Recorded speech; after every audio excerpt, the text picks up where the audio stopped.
Morning Watch is brought to you by AIM Financial Corporation Limited.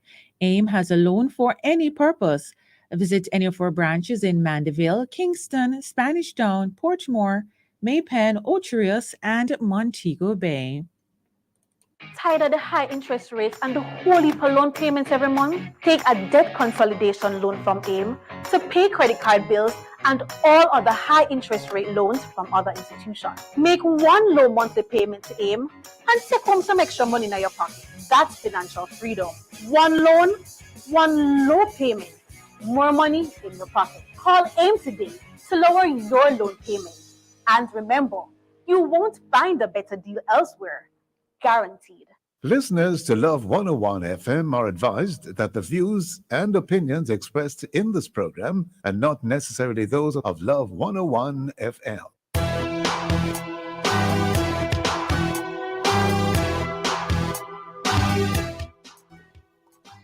Hello and welcome to the Morning Watch on Love 101 FM. I'm your host, Stokeley Marshall. A special welcome to our listeners on love101.org. And if you are overseas and on the move, the U.S. listeners can access us at 712-832-8001. And if you are in the UK, 0330-332-6541. Or join us via the Love 101 FM app that can be downloaded from the Google Play Store or the Apple Store. You can also join us on Love 101 FM Facebook and YouTube Live in the main watch. Gangs in schools. Gangs in schools. And in the second watch, time to unmask. Time to unmask. For our social media question, we ask, have you given up wearing your mask?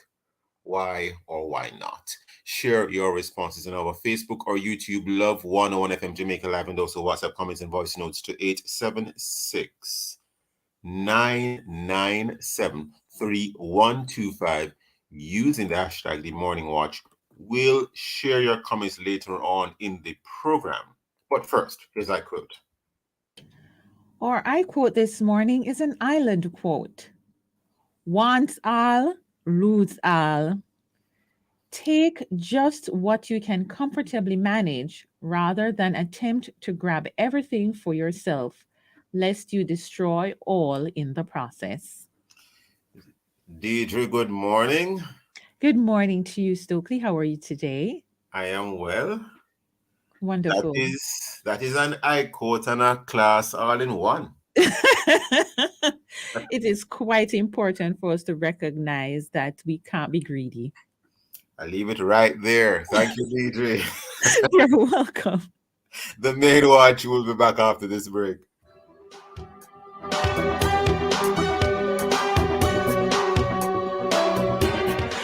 Jamaica and its workforce are advancing quickly.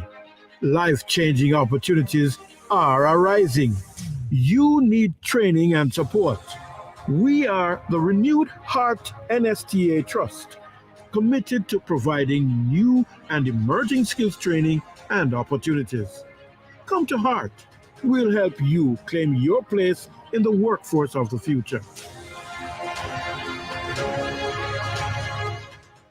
International gospel music ministers Chandler Moore and Naomi Rain from Maverick City take the stage live at the National Stadium alongside Kevin Downswell, Carlene Davis, Rhoda Isabella, and Rondell Positive as Kingdom Culture presents the Well Encounter, the ultimate worship experience. National Stadium, Saturday, December 10. Early bird tickets at SpurOpen.com/TWE22. Follow on Instagram, the Well Encounter Experience. Sponsored by Purity, Sadcore, Love 101 FM, Grace, Pepsi.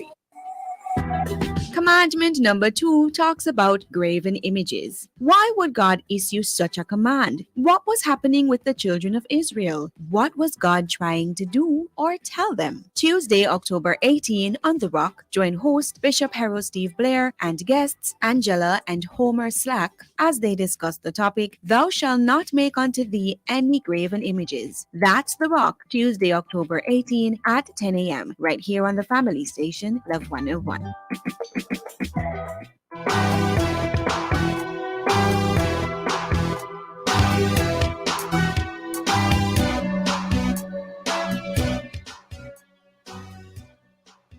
Welcome back to the Morning Watch. I'm your host, Stokeley Marshall. Now, when many of us went to school, the last thing that was on our minds was whether or not we would be safe at school.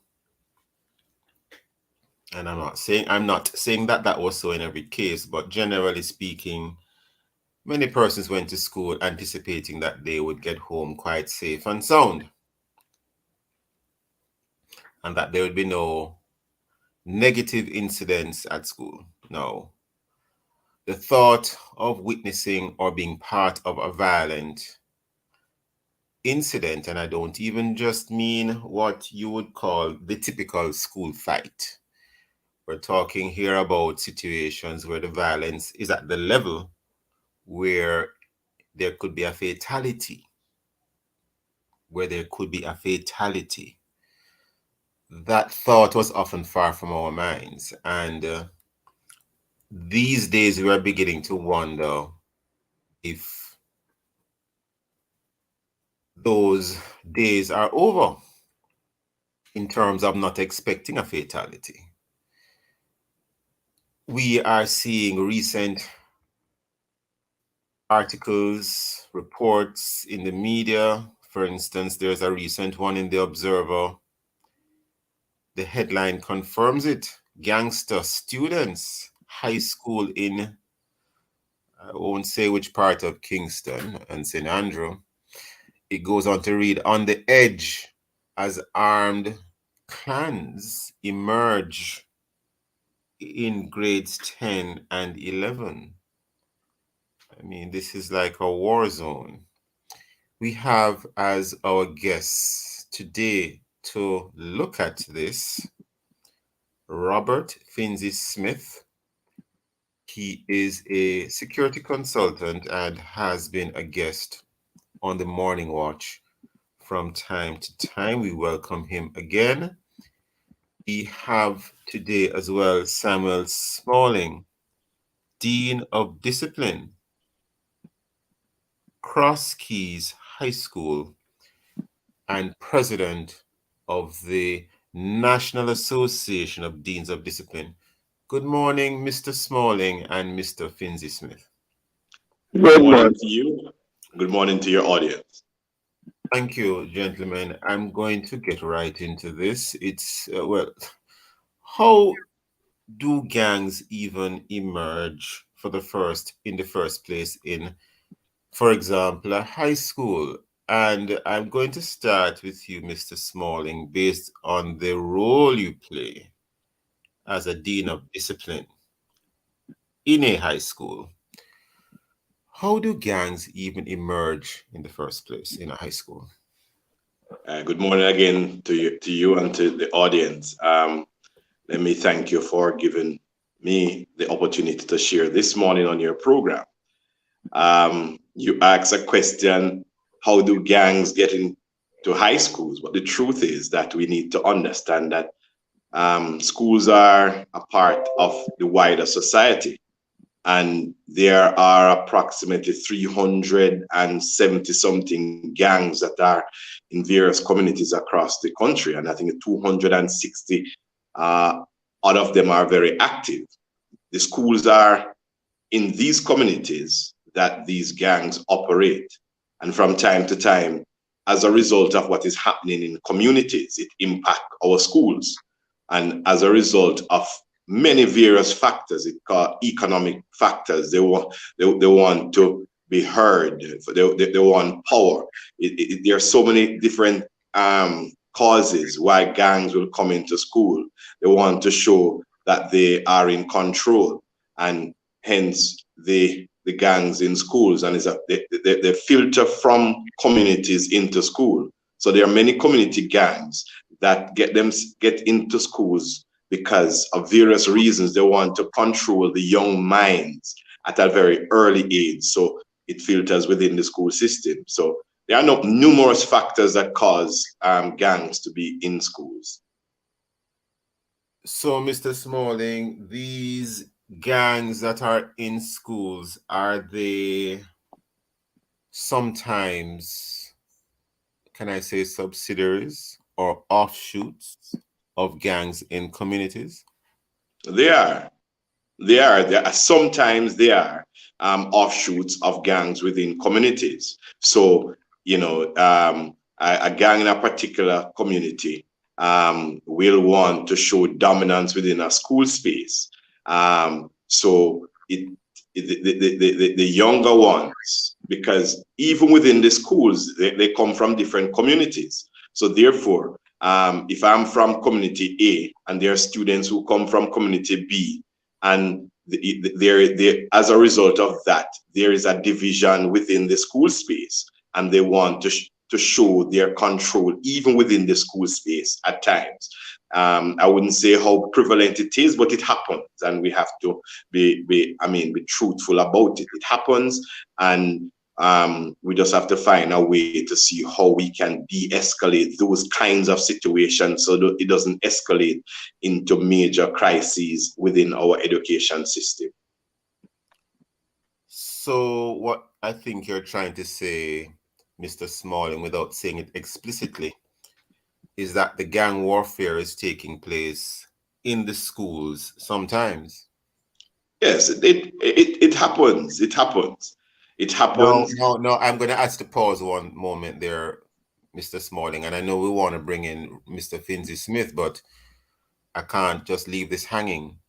If you have a situation of gang warfare in schools, that is clearly a police matter. Schools are not equipped naturally, or generally speaking, let me not say naturally, but teachers are not necessarily trained to deal with criminal matters, Mr. Smalling. Right. So, whatever is illegal in society is illegal in schools also. So we understand that clearly. And as deans of discipline all across the system, we do that and we follow that protocol. But from time to time... Mr. Smalling, this might sound like an irrelevant question, but are you a district constable or are you a police officer? I'm not a district constable nor police officers. They want to give us those types. Mr. Smalling, hold it right there, Mr. Smalling. Let's bring in Mr. Finzi Smith, because what you're saying here is absolutely earth-shattering. Mr. Finzi Smith, any comments in relation to what Mr. Smalling said? Because what he's saying, some things which are, clearly some of these things are police matters. I don't know how you feel, Mr. Finzi Smith. Any comments? Morning again. Good morning. I don't know if Mr. Smalling was present, but some years ago, I addressed the Association of Deeds of Discipline at a convention they had in Montego Bay. I was very much there, Sir Smith. So at this point in time, you're going to call me Moses, because I must be a prophet. Yes, sir. You remember contents of my presentation?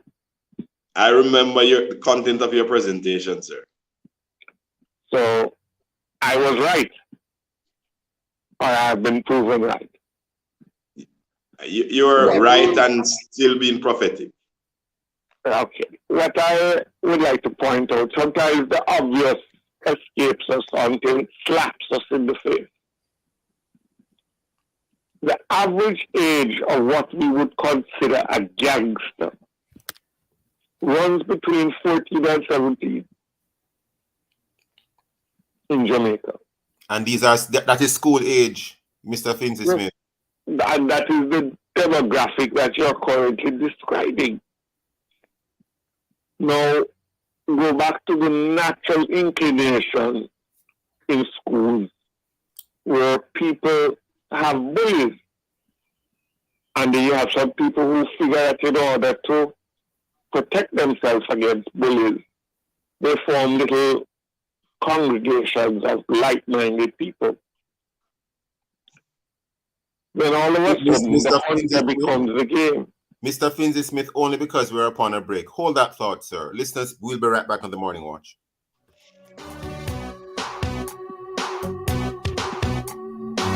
Get better coverage for yourself and your family as low as $800 a month. The time by JN Life Vest from JN Life Insurance is $715.50.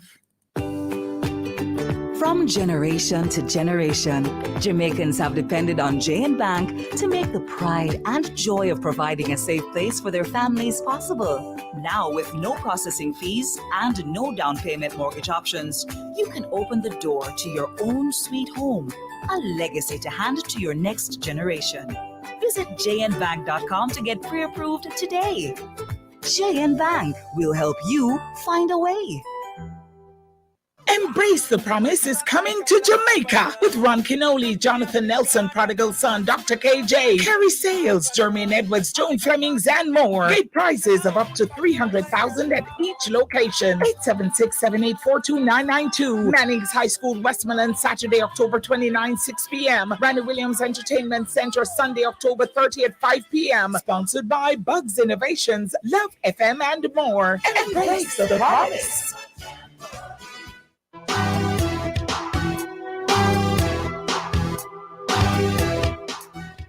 Welcome back to the Morning Watch. I'm your host, Stokeley Marshall. We are in the main watch, or the first watch. And in the main watch, the topic is gangs in schools. Our guests are Robert Finzi Smith, security consultant, and Samuel Smalling, Dean of Discipline, Cross Keys High School, and the President, National Association of Deans of Discipline. Mr. Finzi Smith, before the break, you are making a point. Please continue, sir.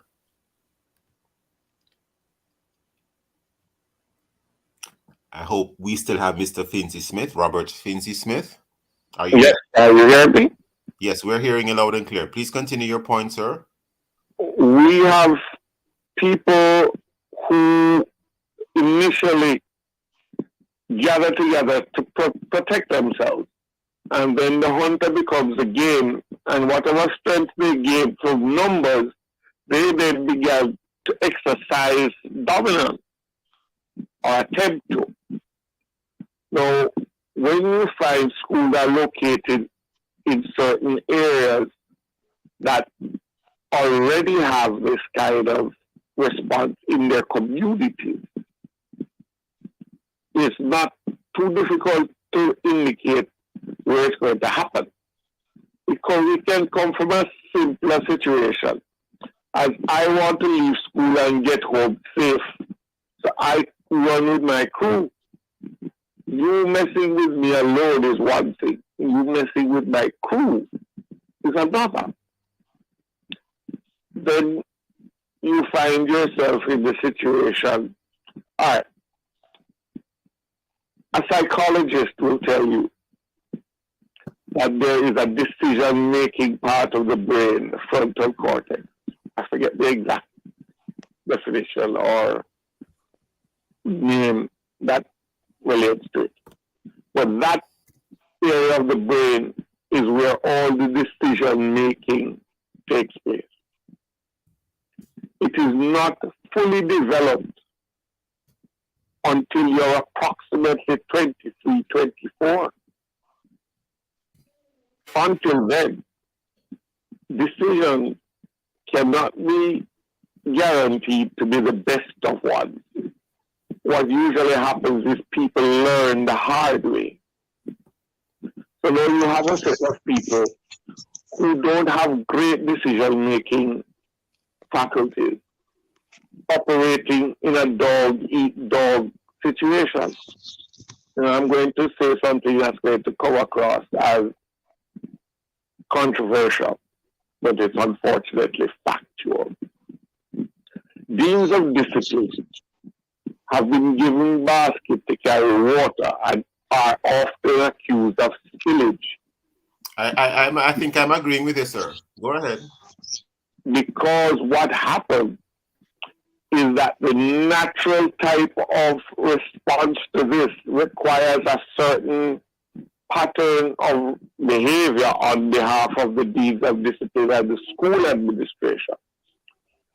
However, policies of the ministry hog-tie them. They're like fighting a battle with one hand behind their back, oftentimes two. And when the youngsters in school realize that there are limitations within which the deeds of discipline are required to operate. The youngsters go, oh, so you can't do that. And oh, you can't do this. And then you have parents who will come to school and want to inflict violent reprisals in their mind on deans of discipline or teachers who they think has dissed their child. It comes down to a thing where, so what does wearing the hair have to do with, and the dress have to do with school? What it has to do with is helping this frontal cortex to set a pattern of good decision making. So you don't wear your shirt over your pants or down on your bottom, because it is not a done thing within that school, that institution, and you conform. I think you meant the frontal lobe, Mr. I think you meant the frontal lobe, Mr. Finzi Smith, the frontal lobe. Yeah. Yes. What happens is that people rebel against the standard set, saying that they're archaic and they're this and that. And then when people, you give them an inch, they think they're a ruler. And immediately they start to gather in groups to strengthen their resolve to fight the rules and regulations.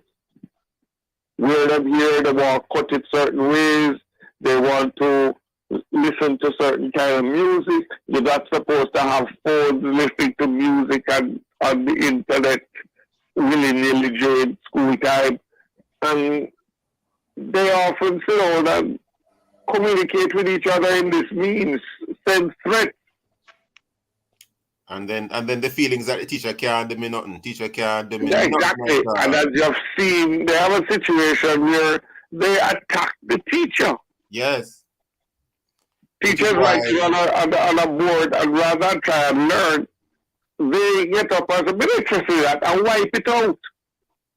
Yes, which is why I started where I started with Mr. Smalling. It seems as if these are police matters. I hope I'm not overstating it, Mr. Smalling, because we don't expect deans of discipline to be putting themselves at risk of harm themselves in trying to intervene and address some of these issues. Mr. Smalling, any comments? Yeah, you need to understand also, the police hands are also tied. Based on the Child Care and Protection Act, the police only can do so much and so more unless students commit themselves. So we have to engage these students. And Mr. Smalling, if the student attacks the teacher physically, that is a police matter.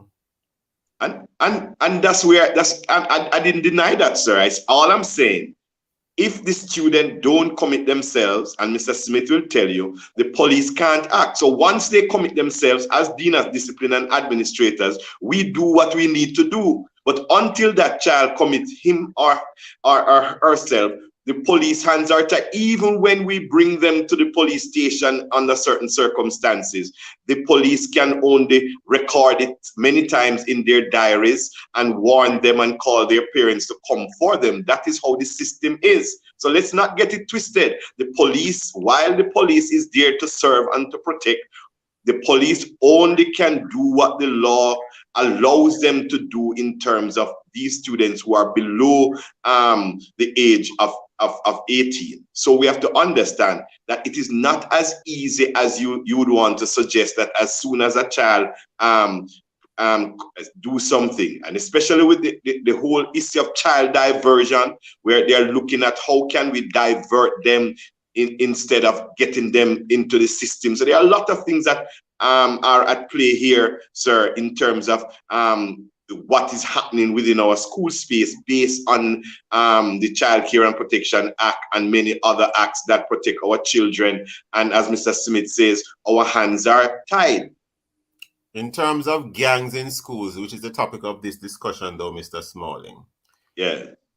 gangs in school specifically? I know that there's wider insolence of students and how they behave and conduct themselves, but in terms of gangs in schools, how are deans of disciplines seeking to grapple with dismantling some of these situations that emerge in the school system, if you can?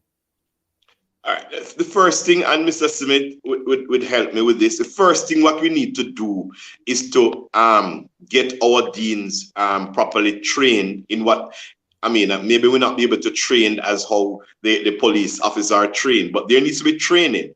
There are some of us who got some basic training in terms of how to diagnose and look for signs in terms of gang, but there needs to be a wholesale training, especially for deans of discipline and administrators, to look for the signs of gangs. And as I did say in another situation, when I see any graffiti on any wall, it sends a red flag for me, especially if it has words that point in a particular direction, or you see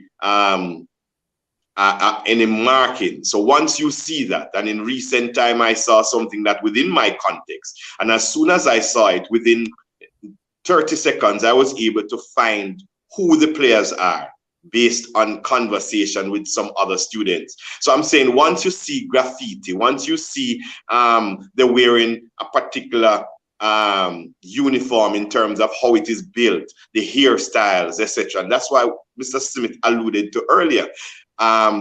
Parents and others are, fighting against some of the rules that are set.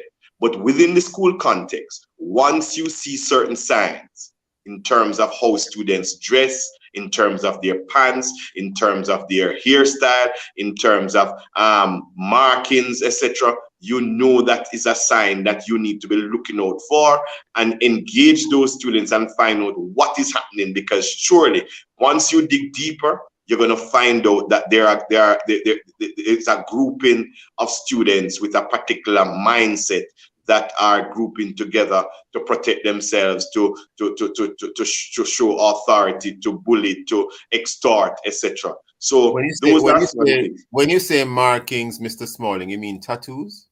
Tattoos. So they a simple tattoo like a cross they might have on their hand, and you might think it is just a cross to because of their faith, but it means something. All of them will have a cross. I see. Mr. Finzi Smith, before we wrap today, any comments in relation to what Mr. Smalling said, in particular, how can this gang situation, if we can even call it that, be dismantled in some of these schools? Jamaica is a society where we constantly search the bushes for what we have at home.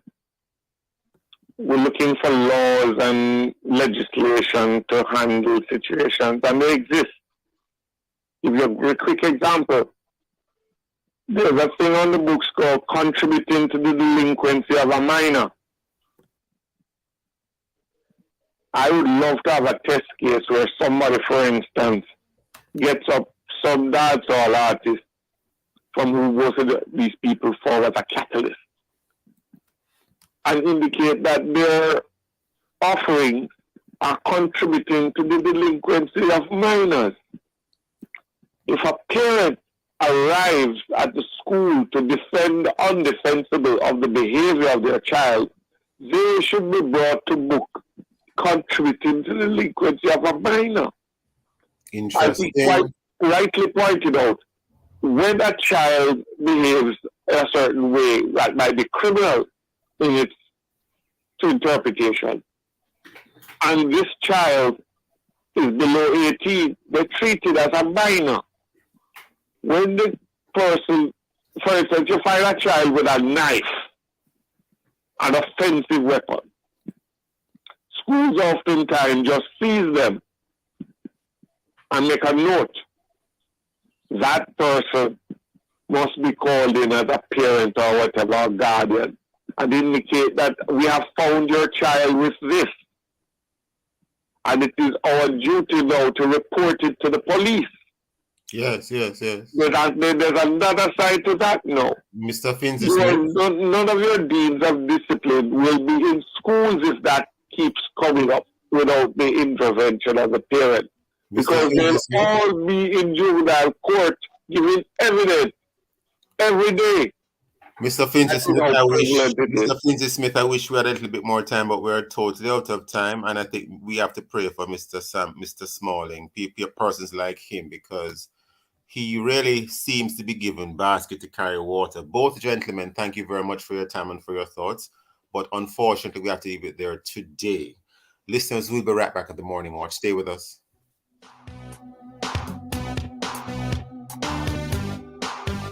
Take the steps towards breast health by examining your body. Get a mammogram and help fight against breast cancer. The time by the Jane Group is 7:31.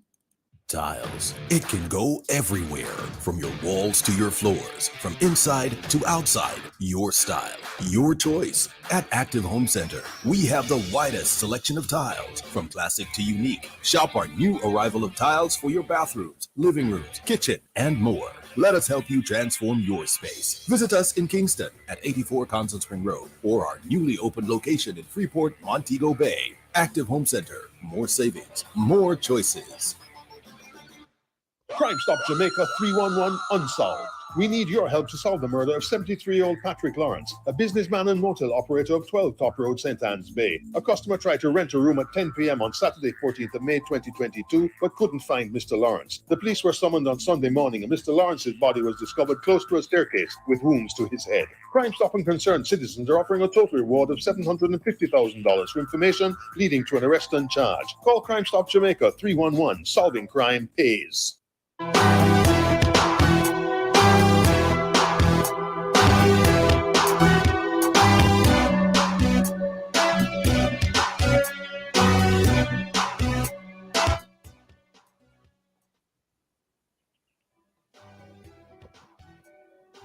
Welcome back to the Morning Watch. I'm your host, Stokeley Marshall. Let's take a look now at the newspapers to see what Jamaicans and others are saying and doing.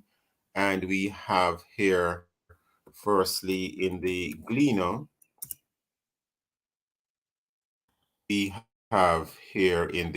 whilst the technology gives a little challenge today.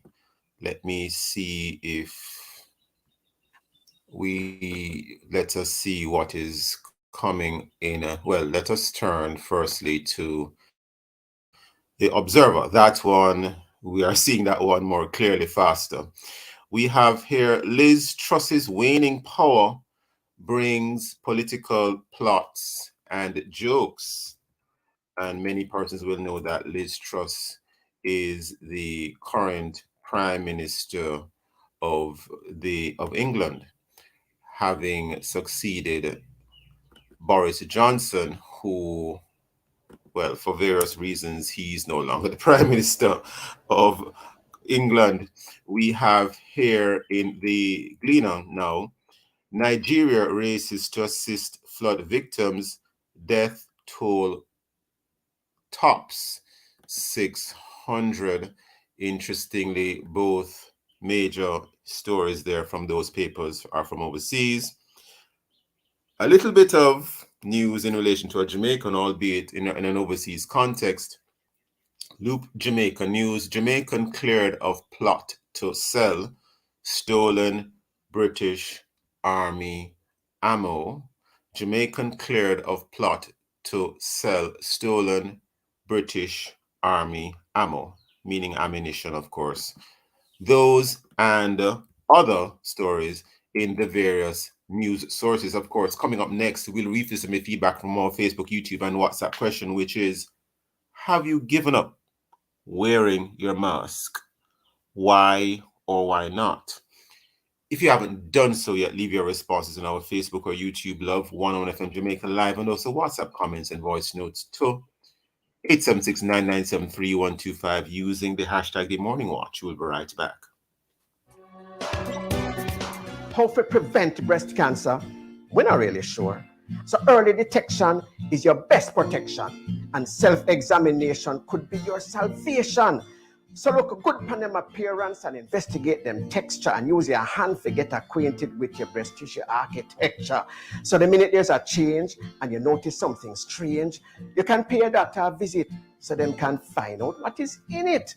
And because some lumps are small that you can't feel them with your hand, if you're high risk or turn 40, if you start the mammogram. And if cancer is the diagnosis, you could have a good prognosis, especially if it not start to spread. So between hand and mammogram, make we fight this thing as hard as we can. Family growing? Yeah, time to make a move. Turn down the music, man. Need your own space? Time to make a move. Make your move with a mortgage from Sagicor Bank. Get an affordable interest rate, discount on home insurance, plus a $2 million line of credit that you can use to fix up, furnish, or add your own personal touch. Apply for your mortgage from Sagicor Bank and make your move. Conditions apply.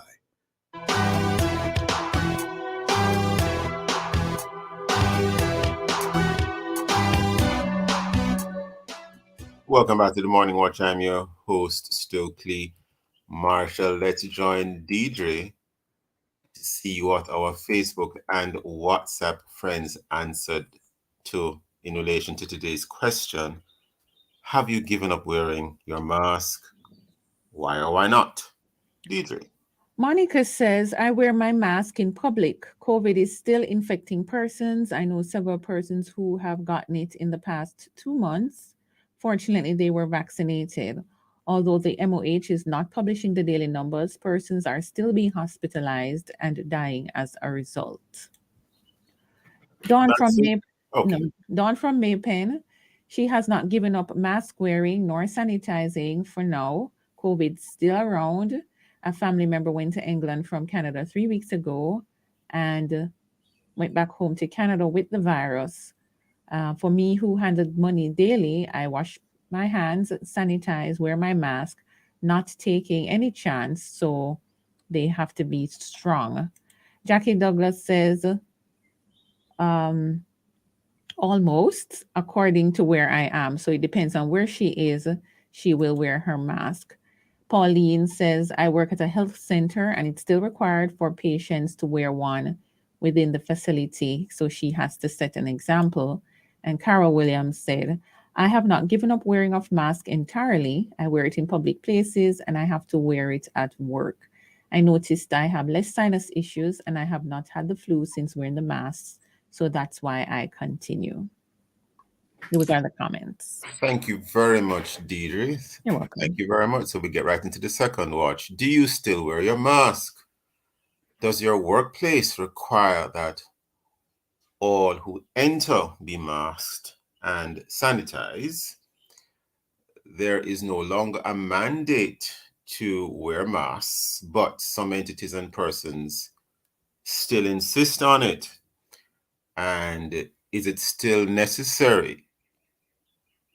And of course, we saw where recently the Medical Association of Jamaica came out and encouraged the use of masks. We have online today to have a discussion around this Dr. Garth Rattray, who is a family doctor, and Mr. Basil Hansen.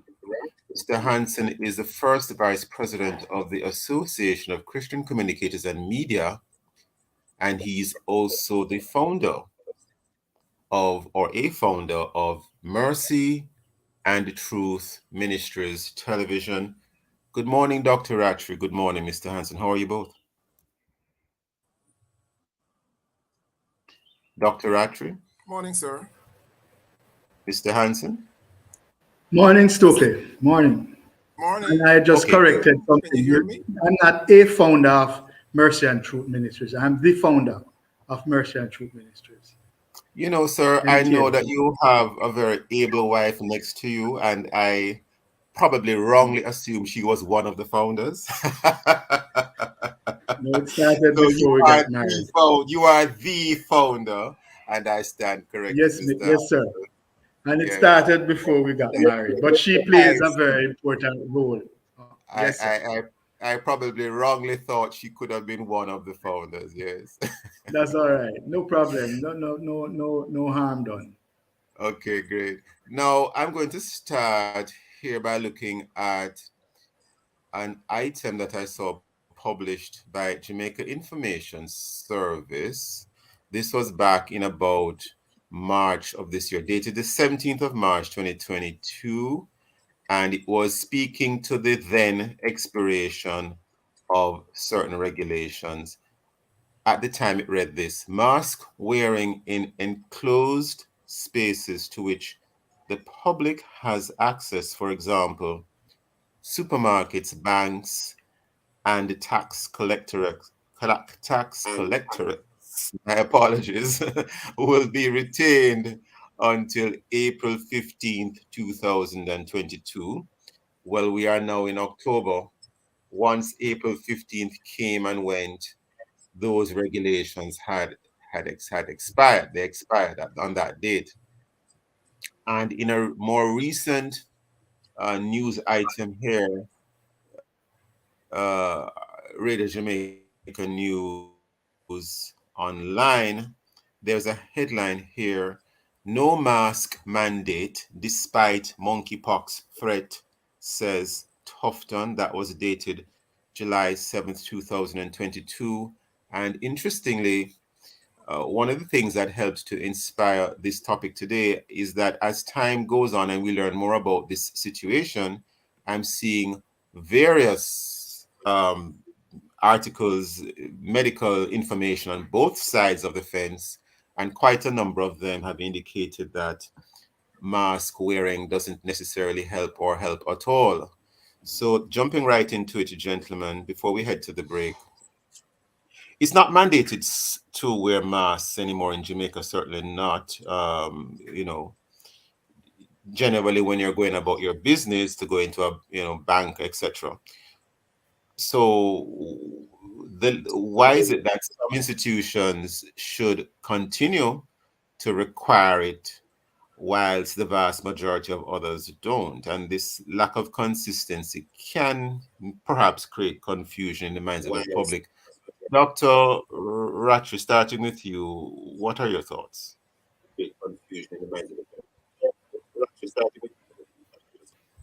I think that masks should be worn indoors or if you're in a public space that you have a lot of crowds around you. If it's an open public space, that's okay. But if you're indoors and they don't have these air purifiers and HEPA filters for your own safety and of others, you should really be wearing a mask. If it's your own home or a friend's home, it's different. But closed spaces where there's no air moving easily, you should. Buses, taxis, and so on, you really should be wearing a mask. And later on, I can tell you why. Mr. Hanson, your thoughts, because it seems to be this lack of consistency, one, and two, is it really necessary? Because it seems as if we're doing quite well. We have not been hearing any damaging information, or, in terms of positivity numbers, we seem to be doing quite well. Reverend Hanson? Thank you, Stokeley. I personally don't wear mask, and I have comorbidities, and I have not wear masks since that day the DRMA ended. I am a Christian man, and I believe and trust in God wholeheartedly. One of the things that I want to say, one of the medical doctor that spoke a lot in the pandemic was Dr. Alfred Dawes. And when Omicron came, he was the first one to wrote an article about it. He said that Omicron was the hand of God as it relates to this pandemic. And later on, Bill Gates admitted that Omicron has done a better job than the vaccines. I believe if God has stopped something, it has stopped. No matter who want to try and continue it, it has stopped. And I believe COVID has gone, but there are some people who want to use this crisis to implement their plans and their agendas. And if we allow it 5 years Joe from now, Biden, I think Joe Biden agrees with you. He said the pandemic is over, but we are right? upon a break. We are upon a Yes, break already, gentlemen. yeah, but Hold those yes. thoughts. Come back after the Okay. break. Listen, stay with us. We'll be back on the morning watch.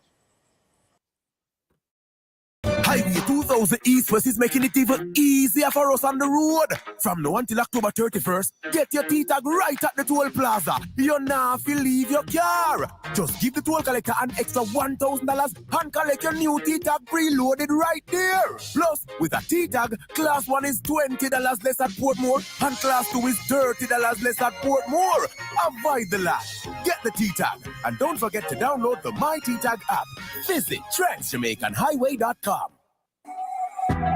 Commandment number 2 talks about graven images. Why would God issue such a command? What was happening with the children of Israel? What was God trying to do or tell them? Tuesday, October 18 on The Rock, join host Bishop Harold Steve Blair and guests Angela and Homer Slack as they discuss the topic, Thou shalt not make unto thee any graven images. That's The Rock, Tuesday, October 18 at 10 a.m. right here on the family station, Love 101.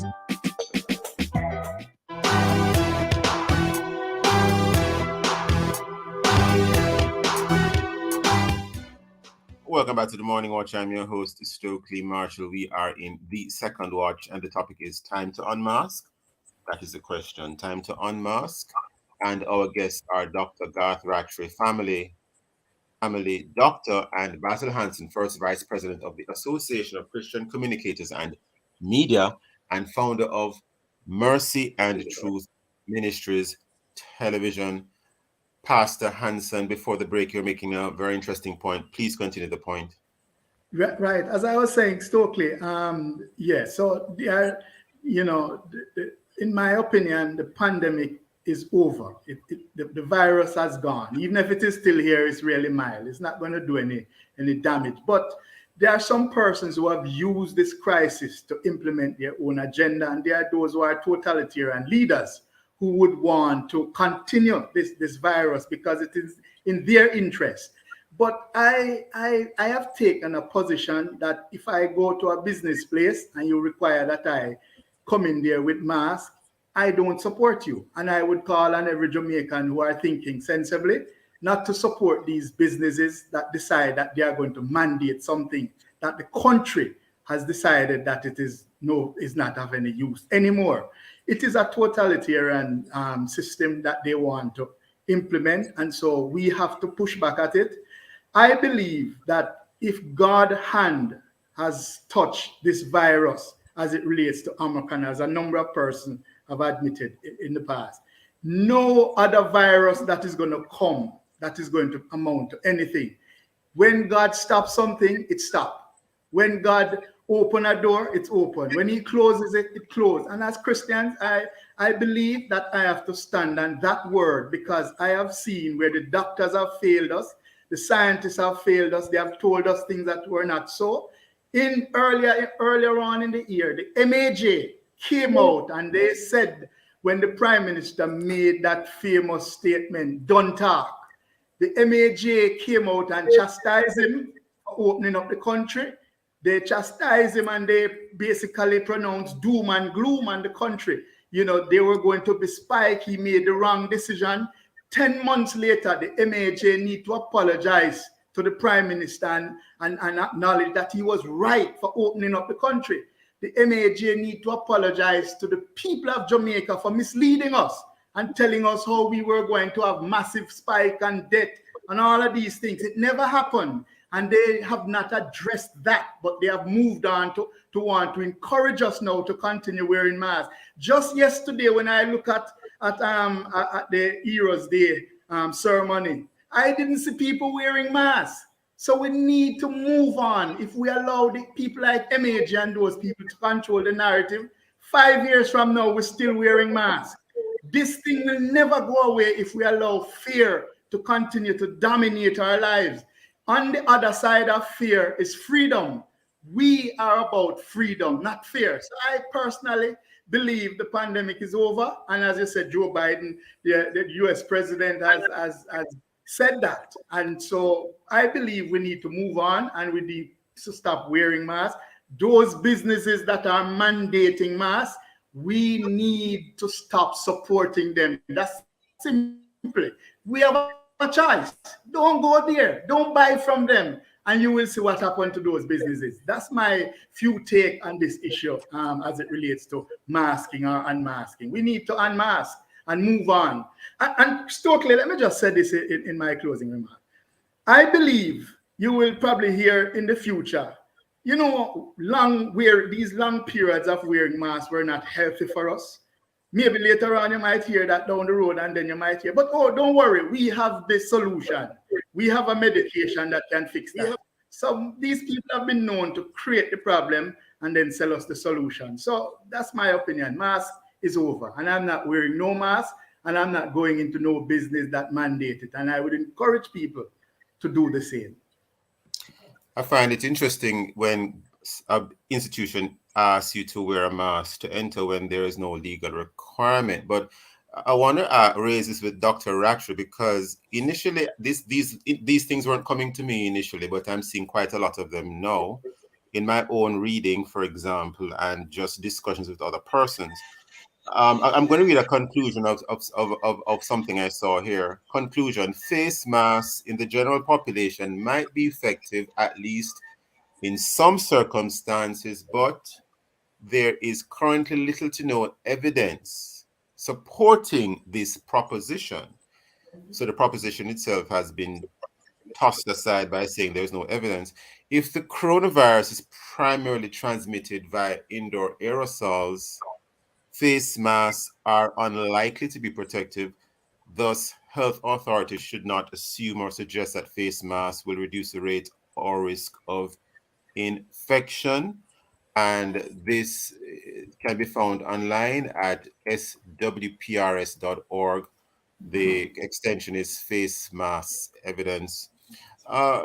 It was published, by the way, in July 2020 and updated in July 2022. Dr. Rattray, I know that you're very strong on the whole matter of wearing face masks in certain contexts.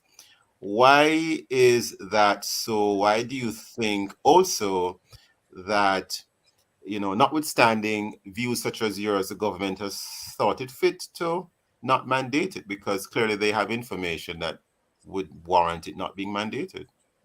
Dr. Rattray? I hope we haven't lost Dr. Rattray. So pretty bad connection.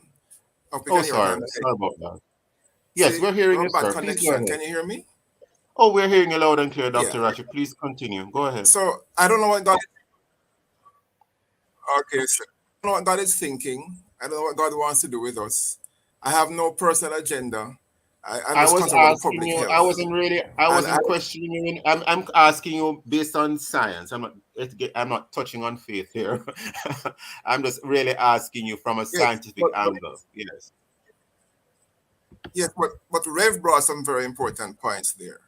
So what I'm trying to say is that the reason that masks are still recommended, not necessarily mandated, unless you in your personal business want a mask put on, is that they do assist in reducing your risk. I wasn't going to go there with it. I wasn't going to go here with the Dr. Rattray. I wasn't going to go here with the Dr. Rattray, but since you brought it up, I'm not aware of any regulation that allows a business to unilaterally impose that you must wear a mask to enter, like a supermarket, for example. So there is no such rule that allowing them to do that, but yet some places do it. What do you think that should be done, since you brought it up? If a business place has certain rules, don't come in underwear alone. Don't come in with mask wearing. We're talking about coronavirus. We're talking about coronavirus, though. No, mask my point is that it also goes to mask wearing. If you want to I'm going to ask mask another question. I'm going to ask a question from a human rights angle. If it is that you suppose that supermarket says you can't enter the supermarket unless you have a proof of updated vaccination status, which could include that you should have had your last booster shot, which was, whenever that might have been. Should you exclude someone for not having been vaccinated? That's a very unfair question, you know that, because we're talking about masks It's now. You not, said talking about. no, because you We're talking about masks now. no, You said no, talking no, about. because you No, mentioned I'm not talking about wearing. that. Nothing is unfair about it because you went in that direction. That's why I went there with you, because I could say you need to do You all don't wear sorts vaccines. of things before you enter. No, but we don't wear vaccines. I'm talking about things you on your body, right? Vaccines were completely different. So it's not, you can't compare the two of them. I'm talking about masks. You What I'm can, saying is because that if somebody, you are mandating that something be done to enter. So we are saying do that, put on the mask to enter. Can I say take a vaccine to enter? no, it's But a anyway, thing. continue your point, If because they we don't want to, want to but run out of my time. point is, we talk about masks now. Go ahead, Dr. Ratri. Yeah, I'm out of time. The problem, Go ahead. the long story about this mask thing, Go ahead, sir. Go ahead. It's a matter of risk reduction. I'm trying to go ahead. I don't know if you can hear me. It's risk We're hearing you, reduction. sir. Go ahead. If you're going to cross the man. street without looking, your risk of being. When I'm actually speaking, if you're going to cross the street without looking, your risk of being hit down is more than going through a pedestrian crossing. So we know for a fact, I know whatever you're reading, I'm not trying to tell you, if you look at other literature, the fact is that masks, certain masks, and all of them, I've looked at both sides. talking about the masks that actually. I've looked at both. I've looked at literature on both sides of the fence. That's why I'm commenting like this. But go ahead. Have you checked the N95 masks? Have you checked those? Actually, the N95 masks. N95 masks are referred to in the very article that I quoted. But continue, Dr. Ratri. Right. Do you know how they work? Well, Dr. Ratri, you know why they work? I can tell you why.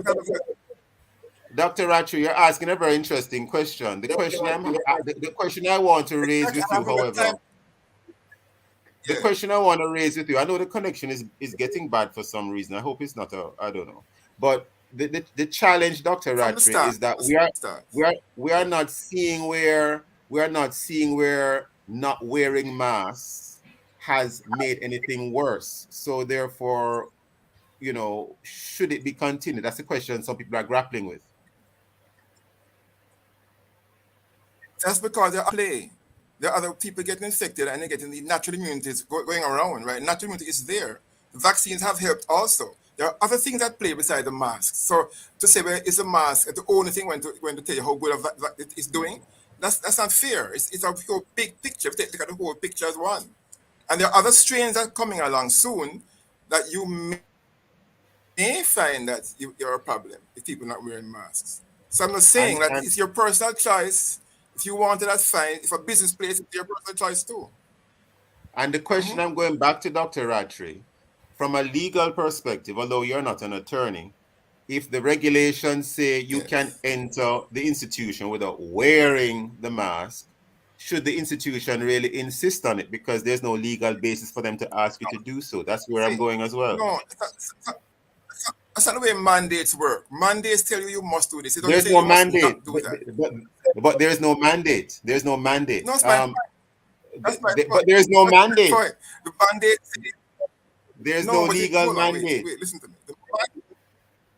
Listen to me. The mandate can tell you what you must do. It cannot say what you cannot do. That's my point. So if you personally think in your business want to protect yourself, you have a right to ask for mask. If you don't want to go to business, fine. Which means they can ask you. Which means that they can ask you to be vaccinated, Dr. Ratri. Before we wrap today, because which means that they can mandate anything. They can mandate anything, Dr. Ratri. I think we're almost out of time. Masks. Yes, but you can mandate anything. I could mandate that you must wear a hat to come into my business place. I never said that in a story. You didn't say that, but along the line of what you're going to take it to its logical conclusion, I could say you must wear a hat to come inside. That's Reverend very poor Hansen, Reverend Hansen, before we wrap today, there's nothing poor about that, sir. Reverend Hansen, before we wrap today, any final comment? Because I think we're almost out of time. Yes, Stokeley. It's not. I think I disagree with Dr. Ratri. It's not a bad extrapolation. Go ahead, Reverend Hansen. I think Stokely, I think we have a leadership crisis both in government and the nation. I think we have a leadership crisis. Government is saying we dropped the DRMA, but they are running ads on radio and TV that is suggesting that people should still wear masks, and that is confusion. I believe, it is a leadership crisis. The government need to lead. If he's put there to lead, he needs to say, as you rightly said, they can begin to mandate anything they want to mandate. I think and so that is too. the danger of these things. And I believe that if we don't push back at it, it's going to get worse. I think we're totally out of time, but I want to thank both of you gentlemen for your very contrasting views. We welcome all views. Thank you, listeners, for being with us. Join us again tomorrow as we look at other topical and controversial issues. And of course, visit the Love 101 FM YouTube and Facebook page for this and all other Love 101 FM programs. And of course, download our Love 101 app and stay connected to the Love 101 FM, the #1 gospel station in Jamaica. This has been the Morning Watch. Thanks to our producer, Kathy Gale, and to our guests. Handing it back to Love in the Morning with Deidre Parchment.